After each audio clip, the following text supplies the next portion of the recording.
ang inyong video. Malay nyo, next week kayo naman ang isasalang at pag-usapan.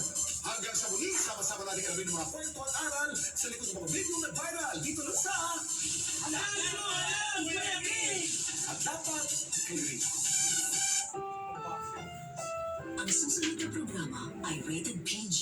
Patnubay at gabay ng magulang ay kailangan sa mga batang manonood.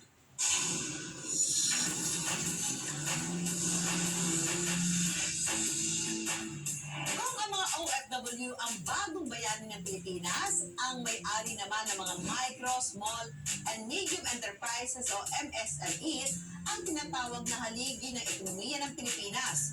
Ayon sa Department of Trade and Industry, ang maliliit na negosyo ay bumubuo ng mahigit 99% ng mga negosyo sa bansa at nagbibigay ng trabaho sa 64.67% ng mga lokal na manggagawa.